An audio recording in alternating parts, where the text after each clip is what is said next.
Brilliance Audio presents A Year of Extraordinary Moments by Bette Lee Crosby. Performed by Shannon McManus and Eric G. Dove. I'm an old woman now, and not long for this world, but I'm not afraid of dying. What I am afraid of is leaving behind a grandson who will follow in his mama's footsteps. I'd like to believe that in the years she's been gone, my Dorothy has straightened herself out. But inside my heart, I fear this may be a little more than wishful thinking. There's an old adage that says a child's ways can be formed by either nature or nurture. In Dorothy's case, it was a bit of both. She had her daddy's genes, and was the spitting image of him in more ways than a person could count. Dark hair, long-lashed eyes capable of looking a hole through you, and a stubborn streak a mile wide.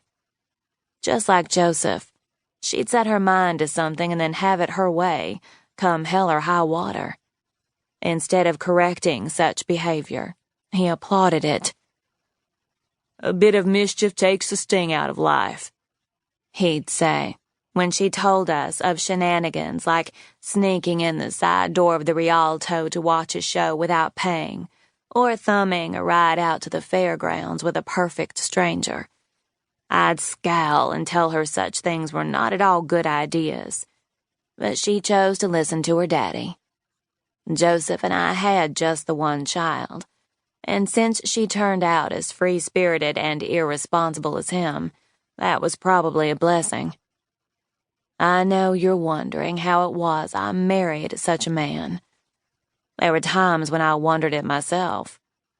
But when we met, I was barely 17. Joe was 2 years older than me, and as handsome and charming as a man could possibly be. The first time he pressed his mouth to mine, my knees turned to jelly, and there was no resisting him. Once it became obvious I was expecting a baby, my daddy marched himself over to the DeLuca farm and had a heart-to-heart talk with Daddy DeLuca. That same day, Joe's daddy demanded he do the honorable thing and marry me.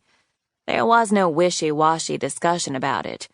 A week later, Joe did what his daddy told him to do. That was 50 years ago. Back then, folks thought having a baby out of wedlock was something to be ashamed of. Nowadays, they say it's socially acceptable, and maybe it is for the parents. But what about the baby? You can argue this for a month of Sundays, but as far as I'm concerned, a child still needs a mama and a daddy. The thing I regret is not being more like Daddy DeLuca when Dorothy came home with a toddler and no word of who the father was. I started to say she needed to think about the baby and get her life back in order. But Joe stopped me. "Butt out," he'd said. "It's her life, and if she doesn't want to be tied down by marriage, she shouldn't have to be." Hearing the regret in his words, I realized he was thinking of himself as much as he was thinking of Dorothy. Joe didn't think I knew, but I did. And it pained my heart to know he felt the same about marrying me. Like every young woman, I wanted to believe that the man I was going to spend the rest of life with was marrying me because he loved me, like I loved him, not because it was something his daddy made him do. For the next 10 years, I held my tongue and didn't say a word as Dorothy shuffled poor little Dominic from town to town, looking for her inner self. That inner self was all she cared about. She didn't give a fig about the boy's education and upbringing. 2 years after Joe died, she came home, and for a while I thought maybe she'd come to her senses and would be ready to take on the responsibility of motherhood. I was wrong. She stayed for a few months, then took off for California and left 12-year-old Dominic with me.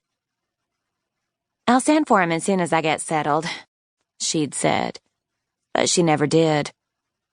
Once in a while, we'd get a postcard saying she was in one place or another, but there was never any mention of coming back to claim her son. It's little wonder he grew up with a chip the size of a sapling on his shoulder and his mama's irresponsible attitude. Dorothy's daddy stopped me from insisting she settle down and make a family for her boy. But Joe's gone now, and this time I'll do things the way I see fit. Only God knows whether I've got a month, 6 months, or a year left on this earth, but I promise you this. I'm going to use every last day I'm graced with to make sure Dominic doesn't follow in his mama's footsteps.